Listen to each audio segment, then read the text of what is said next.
I've been dating since I was 15. I'm exhausted. Where is he? And just like that, welcome back to Revirginized.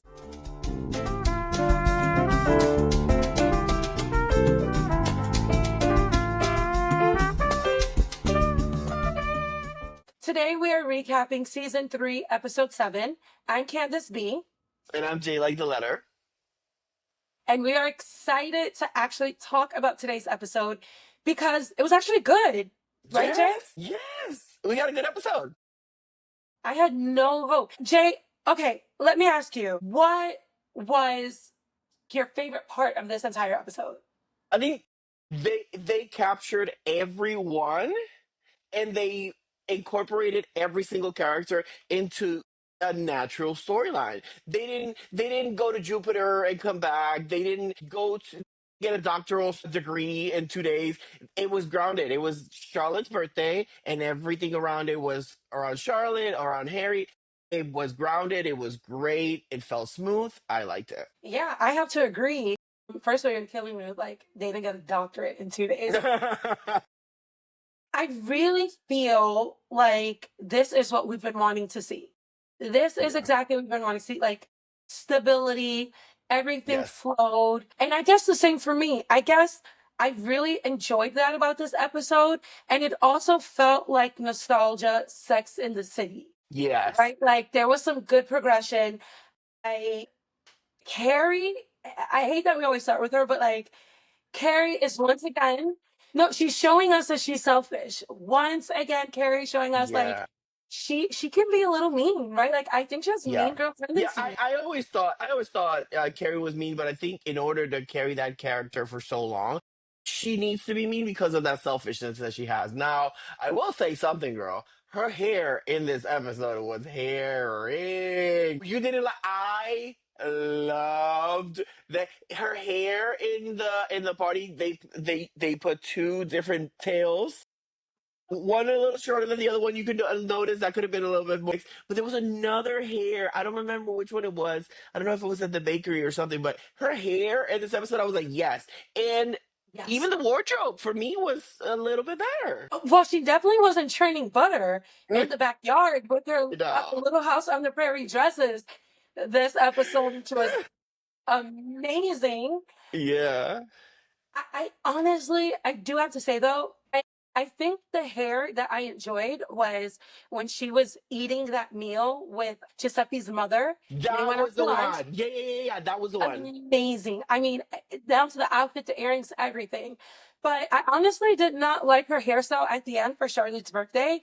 And I also did not like that outfit. Like, it's actually a cat print too, by the way, which is coming up on Candace's Fashion Corner. But I Oh. actually didn't like it. Okay, But but I what the fuck do I know about fashion anyway? no, you know what? You know Shut up. what? Shut up. I do, I do want to say that I do want to go back to that scene. And I do want to talk a little bit about Giuseppe. Okay. Because I actually felt like Anthony actually had a purpose. And I think Yes. all of our fans would agree with us. Like Yes. this is one episode where we got to see, sassy Anthony. When Yes. he stood up to her at the end, he was like, I'm trying to get you to like me. I'm like, yes. There was progression, there was a flow. He made sense this Yeah, episode. he was a character written into the episode. And Yes. I really enjoyed the kind of like the narrative aspect of it. You know, there were characters in the episode that were for his storyline. Patty LaPone as a guest star in this episode. Come on. Like you're giving us life. It's they did it for the gays. I had an epiphany watching this episode, and I'm going to leave it for the end. But it's an epiphany that has made me look at the entire season in a different light, and even made me like it a little bit more. But we can get Carrie out of the way really quick because it was. First of all, I'll say I'm on board with your theory. She is going to cheat on Aiden. She's going to cheat, and it's going to be a big deal. It's going to be bigger than we think because her conversation with Miranda later on at the end kind of built it to where when it happens, it's going to be a big blow up. Yes. Oh my God. I was thinking the exact same thing because one, she was overly hostile and aggressive. Hmm. And like, why is she, if Miranda's actually just saying, like, you look like you're having fun, and she's just like, I don't have fun. But then Girl, that always, line. did you see that meme that we put out on Instagram about that? Like, first of all, you're so stupid. Like, all you did was have fun. You took his whiskey, sis. You was Yes, drinking out of the glass. You was like stepping to the side to banter. And why do you think he went up there? This man hates noise, and he came all the way up to celebrate a birthday with friends he doesn't even care about. He true. likes you, and you like him, and you blew up on Miranda because you like him and you know it's true. She Yeah. doesn't want to admit that she's actually having a little bit too much fun because then she has to admit that she's mentally cheating. You know what I wanted? I wanted Miranda to double down and not be apologetic. I wanted Miranda to be like, "Well, bitch, you look like you're having fun. I said it because I saw it." You know what I mean? Instead of like, "No, I didn't mean to hurt your feelings." Fuck that. But Carrie, it's going to happen. It's inevitable. But they're hosting Charlotte's birthday. What was it? Her 50 something. Yes, because they're not 60 yet. Maybe like her glorious But I 55. think they tiptoed around the number because I don't remember. I watched it twice the episode, and I don't remember them saying the number. Yeah, I it mean, was Charlotte, not 60 yet. no. Yeah. Even though, yeah, no, it was not 60 yet. But, well, speaking of Miranda, I mean, I'm sorry, Charlotte, she killed in that outfit. Yes. Yes. Yes. This was her episode in more ways than one. You know Hmm. how sometimes the writers, aka MPK, just like he might give us, like he might highlight a character and then say like, "Fuck you! I just want to talk about you for 10 seconds and you're irrelevant." Yeah. Like, I love how relevant she was. We got through Harry's cancer. She was finally able to tell the girls about his cancer, and you could just feel like the weight off both of their shoulders, right? Yeah. Like there was so Yeah. much emotion, but so much happiness, and they just did it right. And I love that they gave her space, right? Like, Yeah. I agree. I agree with that. I appreciated that as well. So in the Charlotte sphere, Lily gets dumped by the guy that she was seeing, and Rock kind of stepped in as the Rock for Charlotte. yeah, They can sense that something is wrong with their parents. And I like that because it was like, Lily, we're gonna support mom. She's going through something, whatever. They go to the party. Harry and Charlotte are dealing with Harry's news with cancer. And then Harry does this big gesture where he kind of opens up the floor and tells Charlotte's friends, "Hey, this is what's up. Now y'all can talk about it," which I thought was such a great gesture. He was such a gentleman. He was such a great husband with that because she told him how hard it was for her to keep this secret. And he said, "Well, you know what? Let's not keep it a secret." right. And I honestly really love that because again, it was just space for both of them. And I felt like Harry actually had so much of a role this episode. I Yeah. loved seeing that. Like, we love Harry and we're glad he's not going to die yet. It was just so nice to see them be so vulnerable and nice for him to have space. And yeah, I thought they executed it beautifully. But back to the kids for a second. I love how Rock was so intuitive and she has more of a voice this season and she's using it. And do you Yeah. think that they're going to tell the kids about his cancer? They are, and I feel like it's going to be one of those big moments toward either the last or penultimate episodes where it's going to be like a nice warm family moment, and they're going to be like, Lily's going to be like, "Oh, I feel so guilty that I've been such a bitch," or whatever, and then Right. Rocket, it's going to be that because I feel like in theme that's how we usually close out Charlotte's storylines, where it's like the family comes together, everything is good now. So I feel like, yeah, that's how I it's going to agree. go. I agree. And speaking of kids and Charlotte's birthday, we move on to LCW, whose son basically like, oh my God, what was that whole like he had He a hosted the party. he hosted the party, but do you think before we even talk about LCW a little more, do you think that they're also going to make him a queer character? Yes, he clearly already is. I think Or that is it clearly? You never know. well, I believe he clearly is because it's not just queer coded, it's very queer enabled where you could tell that Lily invited him. First of all, Lily was the one that invited him to the party, and Lily was very excited for him to be there, and Lily gave the gay applause, and Lily Yeah. reacted to him very differently. he was it was very much of a queer young queer son trope, but I love that he has the support of his parents. I love that Lily and him are friends. I love that he's I so incorporated into the story. I am liking this, and I hope that this is the mood that we stay in with Lisa and her and Herbert, because I like the showing of the family. And we've been saying that since the beginning of the season. And speaking of showing of the family, Carrie had to lie to Miranda about the situation because Miranda was about to guess that yeah. Harry had has cancer. So Carrie told her that it was the dog that was like had Richard a Burton. tumor or something, which I love how Charlotte and both Charlotte and Harry were like, that would have been almost worse for you. Yes. I love that. This is what Miranda thinks now. And so Miranda, in organizing the birthday, she goes all out because she's like, oh my God, Charlotte is going through all this, and tells her girlfriend the same lie, thinking that it's the truth. And so now it's become a layered situation where no, we got to keep this a secret, but this is not even the truth. And in all that, we get Brady. Brady is a part of the episode. He shows up, and let me tell you, I've said I love Brady in episodes before, but I love Brady. He was so grounded. He was so in tune. And for him to have cut the tension between Carrie and Miranda in that last scene, I thought this is such a Yeah. mature kid. He needs to be more a part of the show. I am enjoying him. I You're good. I fully agree. I mean, I feel like now they're using the kids the way we would have wanted to see them use the kids, Yes? right? And the thing is, there's so much to explore with these kids, right? Like Brady is keeping Miranda grounded. We could tell that Brady is like the person to, calm her down, who's also not going to put up with her shit either. And I love to see the transition of Brady because I feel like season one Brady, he kind of came off a little bratty-ish with Louisa. Yeah. Yeah. Hated her, right? Yeah. Like hated her. But now he's grown, he's more mature, He went through and puberty.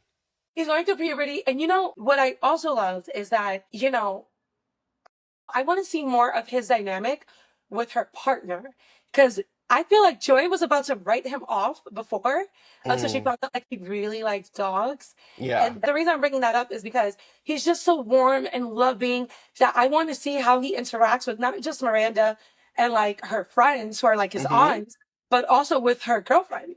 Yeah, I agree. I agree. I think it's gonna be one of those things where to Brady, it's like, oh, my mom has a girlfriend. She's a cool chick, and hey, let's keep it moving. I appreciated his conversation on the phone a couple of episodes ago with his mom. It seemed very like, oh yeah, we talk all the time. I'm working, and this is cool. We have a great relationship. And this episode, it felt very much like, oh, Aunt Carrie. It was like very casual, Yeah. very much like, oh, everything's gonna be fine. And I want to say this is the tone Miranda needs more of around her to make her look better, because Yes. manic Miranda has just not been working for us for the whole time. Yes, like again, like he levels her and he calms her the fuck down. Like Yeah. I love that for her because Miranda's all over the place, right? Like I, Yeah. I do feel like she has undiagnosed ADHD, Yeah, which is great. I I would have say that. that. Like, but he really is the voice of reason for her, and I want them to use him more because I'm tired of seeing chaotic Miranda all over the place, Miranda chasing women everywhere. Like Yeah. but interestingly enough, I do want to go back to this a little bit more that I want to see Brady and Joy's interaction because I'm not sold if this relationship is necessarily going to work. I Mm, I was, but she doesn't like kids too much. Not like, I guess it's a bad word, but she said she doesn't really like knows how she'll do with kids. yeah. She likes Brady because he's warm, but I wonder how that interaction will go. Yeah, I see where you're coming from. I think because she made that statement, I think it's always going to be in the back of our heads where, oh, she doesn't do kids. But it was also the sense of like, Brady doesn't feel like a kid anymore. Brady feels That's very true. much like a young man who is finding himself in this big city. He is still an additional. He is still a plus one to Miranda in all this, and Yeah. I feel like he is going to play whatever part needs to be played in order to ride Miranda's storyline out. And I feel like if there is turbulence with Joy at any point, I feel like they should make Brady be the support that she leans on or the person that she goes to kind of like Yeah. for that emotional response. I feel like Brady's gonna step in as the young man's son that he is to be like, okay, come here, mom. You know? Yes, I totally agree with that. And well, moving on from Miranda just a little bit, right? I there was one thing I did not like about the episode. Because I'm talking about Miranda and Brady, I'm like, yes, I love this episode. So great, it's flowing. But then I'm reminded of Seema, who I love, and how much I did not like At all. what transpired between her and the gardener. Like, immediately, no. Oh, wait, what? Okay, so to sum it up really quick, you know, Seema basically has like no purpose on the show right now, right? Like she's out and like Oh. she doesn't like she's all of a sudden broke and Okay, yeah. So that's what I thought you were gonna say. Okay, let me parenthesis that because I thought you were gonna say I don't like that they made Seema go from extremely successful and wealthy to the next day having to take a taxi to a eyebrow guy in the hood, which played by Tomas Matos, by the way, which I love. But I was like, wait, she didn't lose all her money from one day to the next. She's no longer in the firm. I didn't like that transition. But as far as the Gardner, I kind of loved the Gardner narrative. Talk to me. I want to hear it. it is a hard no for me. First of all, I have a big issue with, oh yeah, I had a girlfriend and I dumped her. Like I dumped her after like talking to you. What? Well, it Like, wasn't a girlfriend, Candace. It was like a girl he was seeing. okay, I'm sorry. It was there. It was some holistic, I go to Joshua Tree and, I meet Tara on the side girl, and I guess she's irrelevant because she doesn't have her shit together, whatever. Some chick he was sitting on the side, who's not as important. So clearly you did not like her. Clearly you hated her or whatnot. Look at me just making shit up. But clearly you didn't like her enough. I'm being mad dramatic about it because this is what the writers give us. They give us You have so nonsense. much passion. You have so much passion for this. Yes, because come on, like, okay, if you're seeing someone and you like them and you meet this woman, Yeah. okay, puffing her cancer stick, no judgment, outside someone's garden, and you don't even know if you're gonna see her again or not. You met her for, I don't know, 10 minutes. Now all of a Uh-huh. sudden you gotta rethink the girl that you were seeing on the side, so you clearly didn't like her enough. You didn't like her enough. Okay, great. Well, it might have been something so casual that he could have just backed out of. But I will say that day when Seema arrived in the car, they had some very strong horny chemistry, and I remember that's how I said it in the episode. Their chemistry was so strong and so horny. I was like, I hope they do end up fucking because it's going to make such a great, you know, I mean, yeah, but say it, look, go ahead. he's cute, and don't get me wrong, he's so cute. But this is not the person that I envision Seema with. Or what's really pissing me off bigger than that is the progression. Like you guys literally just gave us a 10-minute meeting, if that, right? And you told us he was taking whatever. Then you give us a little horniness, and let's be so for real. That car exchange was super quick, like super quick. And now all of a sudden he's dedicating songs to her, and he's confessing that he left his chick on the side because of her. Like you don't even know who this person is. Oh For my all we know, like she could be the worst. She could be like an animal killer or whatever. Like you don't even know her, and you want me to believe that. Like the writers want me to just believe. my God, God, Candace! I will say this. I love how passionate you are about this because you usually don't get this passionate about many things in the episode. So oh, I'm thank you. loving this Candace. I like this Candace right here. I will say maybe because I'm someone who does who is very flirtatious in his casual interactions.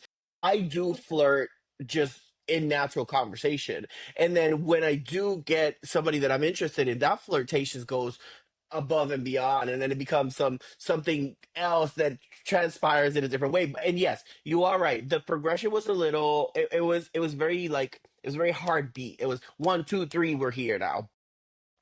I Okay, let me ask you this, let me go to this. Is it that he's a gardener? No, Is it that, that how they met, like how casual they met? I think it has a little bit to do with how they met. Not that they met casually, just the fact that they don't know each other. And Okay. we went from one episode to the next, and now it's like a full on thing, Okay, yeah. Okay, right? that makes more sense. That, to me, that makes sense. To me, it's more of, I understand that they wanted to get these two characters together. I get that they might have jumped a few spaces to get there. Yeah. I think they could have done Seema better to get her there. I think it could have been a few episodes further so that she would have been in a much better place to kind of like bring him in.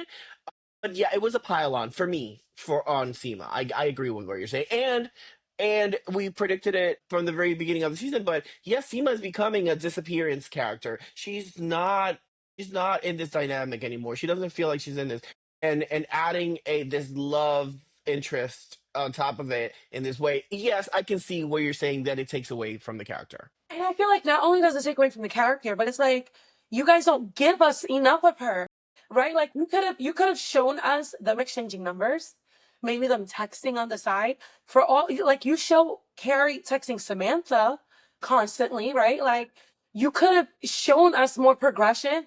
Then it would have made sense. You know what I'm saying? You Like know what the mistake was? They what? wrote they wrote this situation with the gardener as if she was Samantha, but they are not giving Yeah. us Seema in the Samantha showing. Yes. Uh, as soon as you said Samantha, something clicked, and I was like, "This would have been something that we would have been totally okay with if Samantha had done it." But Yes. we don't even get enough Seema, and when we get her, it's this craziness. I get what you're saying. Also, too, to add to that, we're used to Samantha. Samantha picking up the gardener and not asking for your digits and having sex in the bushes. Yes, absolutely. Seema, while she is very sexual and I don't think she minds casual, that's not how you introduced us to her. Yeah, You introduced us to her as someone wanting a relationship, someone wanting to get serious. So this to me just feels fast, but then also one thing that I also don't like is I feel like the age factor. Not because he's that much younger than her, but I just feel like I don't know. It doesn't seem like the type of person that she would want to settle down with. And I granted, get it. opposites attract every single day. If you Hmm. meet my ex, oh my God. I'm talking about fruits and veggies, like it's crazy. But yeah. Yeah. Is Well, this we'll the see. is this the ex that's provoking this passion for this storyline, or is this another ex? No, this is not the guy that I'm getting over. Okay, got it.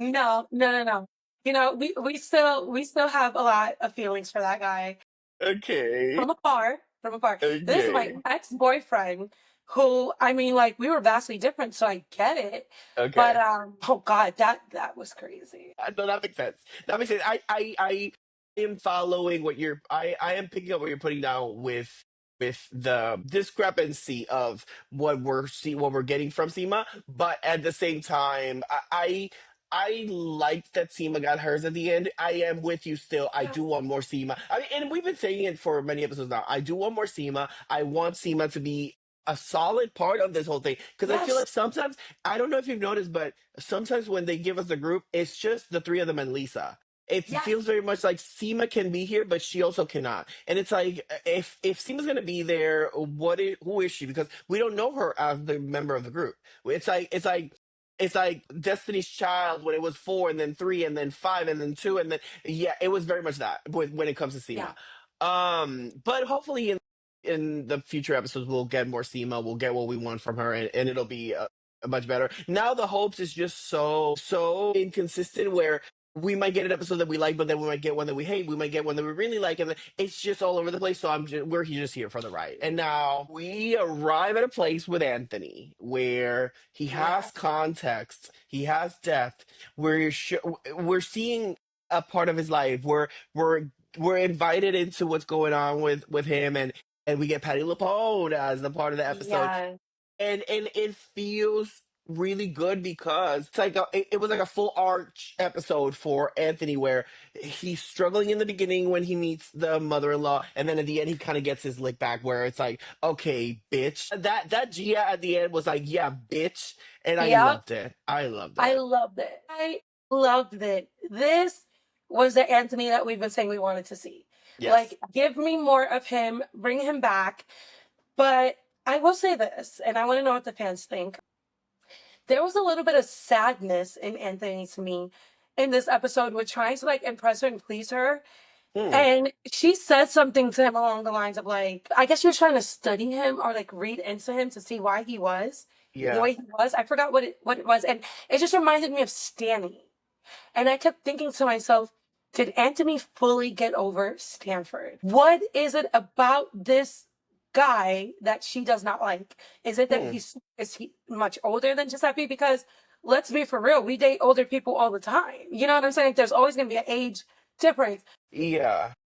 Is it that he doesn't look the way she thinks the man her son should be dating should look? Hmm. But she had mentioned something about like getting into his mind of why he does something, whatever. And I'm like, huh. I wonder if she sees an unhealed version of Anthony. And like, I wonder if that's Hmm. like really poking at her, even though she didn't need to be a bitch about it. Excuse my French. Yeah.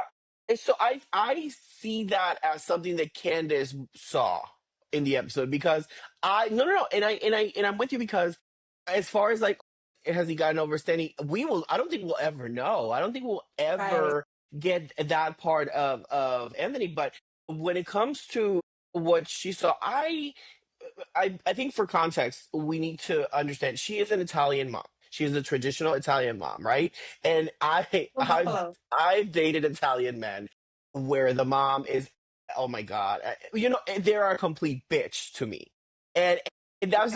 that's just been my experience. There are some great Italian moms out there that are great to their son-in-laws, but I've had two experiences specifically where in dating Italian men, their moms have been complete beasts to me. Oh And my. Sorry. there's something very particular about when it comes to Italian moms because their sons are their babies. And to them, it's like, my baby deserves the best looking man, the most successful man, the kindest man, the man that's going to treat me like a queen, the man that's going to be family oriented. And I feel like she sees Anthony and she sees this old man creeping on her baby.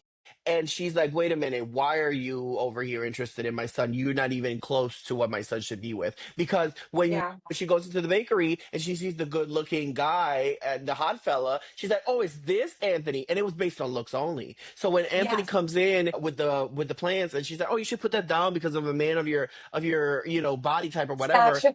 Yeah, and it's very much like a dig at like, oh, you don't look like what my son should be with. And I've seen this before. I've been at the other side of this where I've been told, oh, you're not even good looking enough for my son to date, or you don't look like. And I'm very good at receiving that. I'm very good at responding to it, but I can understand where Anthony wanting to make a good impression kind of left him in a corner of like, oh shit, what do I do now? Yeah, totally, totally. And I just felt so bad for him because I feel like, this is the first time we're seeing Anthony take someone serious. And Yeah, let's also remember, before Stanford, Anthony never took anyone serious, at right? And all. even when he was with Stanny, they still had that little thing where he could like, cheat and sleep around. And I feel like Stanford divorcing him actually really did something to him where he's like, okay, I need to be committed. I need to settle down. I need to do better. Like, no Mm, one can tell me he has not been reflecting about his past mistakes, right? Which wow. I wish which I wish they would show us more. But so I feel like with Giuseppe, he's trying to get it right, but I'm sure he's so insecure because Stanford has to be in the back of his mind, Yeah, along with possible guilt, possible insecurities, yeah. possible worries. And so on one hand, I love seeing him like stand up for himself, but when the mom was like trying to diagnose him, like why he sexualizes things or whatever, it made me want to see more of Anthony. Like, what does Anthony really think? Is Anthony really ready for this relationship? Is Anthony Mm, insecure? Yes. So I'm saying that to say, I love that they're putting Anthony in. I want them to continue with Anthony. I want more. I want more context. yeah, that all of that makes sense, and I completely agree because before this season even started, we were advocating for Stanny to be a part of some sort of conversation. So we've landed Yeah. in a place where so many conversations have happened, but that has not. Absolutely, I am with it. I'm here for it. There's a lot of questions that we have on Anthony that I feel like we won't get answered because there's other characters that become a priority for answering questions. But I liked where we landed in this episode. I liked where we arrived, where he's a whole human. He's an entire human in this Yes. episode. He's not a drawing in the corner of TV, you know? So I enjoyed He's it. not a And filler. yeah, and I want to ask you, what are you rating this episode? So honestly, I am rating this episode a 7.5. I am Ooh. rating 7.5. Okay. Why? Oh my god. I thought you would probably rate it somewhere in there. What are you rating No, it? well, what's interesting is that I rated it a 7, a good 7. Yeah, we're in the same. Usually we're so far apart on the rating, Oh my but god. a 7 feels good. A 7 feels safe. A 7 feels it's a good episode. You know, it's not episode 2, but it's a really good episode. You know, I enjoyed it. I there's so what I liked about it is it started so many things about what's gonna happen with Miranda and the girlfriend, what's gonna happen with Miranda and the girlfriend, what's gonna happen with Miranda and Brady, what's gonna happen with Harry's cancer. You know, now that the girls can talk about it, I'm assuming there's gonna be a big conversation in the beginning of the next Yeah. episode. You know, how did Seema's night with the guy went? She's pregnant. Lily is now single. And there's 1,000 things. I know, right? They'll probably throw in a pregnancy or something. But there's so many things that arise from this episode that I'm like, and how is Carrie going to cheat? Is it going to My be a kiss? god. Is it going to be a realization of emotions or something? I want to see how that turns out at the end as well. So I guess we can only wait and see what happens next, right? We can only wait and see. But before we wrap up this episode, I do want to shout out Coco Joe on Instagram, who sent us her episode thoughts and Oh, kind of like her overall thoughts. And so, really quick, I want to read this to you guys. yes. And Jay, we can definitely tackle this on the after show, but our fans out there can also answer to these questions if they want to. So, her episode thoughts are she likes the neighbor. He reminds her of an older straight Jonathan Bailey. My. Oh, Duncan Hines. But she also tapped into a little bit of that mean girl energy that we were talking about with Carrie. She said Miranda and Carrie have the weirdest friendship, right? And she touched upon like how she can never live with Carrie, but Ugh. she would never want to live with someone like Miranda either. And I get like Carrie's just too like aggressive. And then she had touched on Charlotte and she had said she wished Charlotte would have confided in Lisa like earlier. Yeah. But shout out to the writers this episode because they definitely did that. And she predicts that Carrie is going to start incorporating Duncan Hines into her novel. It's My. going to feel romantically for Duncan Hines. And then Aiden's going to come back just in time to cipher her feelings for him. So it's going to be like a little shake up there. Mm, Sadly, I will end with this. Sadly, sadly, I agree. I think mm. she's gonna be confused to the max. Yeah, I predicted it from the very beginning. I didn't think Aiden and Carrie had a future after this season, only because I think they are more concerned on getting Aiden out of the show than in building something for Carrie with Aiden later on. What? Because the what is it called, the drawings on the wall, the writings on the wall. What is The that? What it writing's is? on the wall. Where they have destroyed all the men, where they have painted all these guys. There's something about it. The road has been paved towards it where we don't want these men to be at the lead of anything, so we're gonna drop them a few degrees so that we can get the women at the forefront. And they're doing it in a horrible way, but they've been doing it. Right, because, and I'll officially end with this. I smell a heartbreak when I see it. Duncan Hines is going to leave her flat on her ass, and he's gonna go live his best life. Like, this is horrible. Although that end quote that she said, and she realized something like the woman was happy where she was or whatever. It kind of gave me hope that her and Aiden are gonna be okay until that balloon popped. But because it foreshadowed a lot. But whatever. Like, I hate it. I hate it. I hate it. I don't like it. I know, but On that note, hopefully they'll surprise us, right?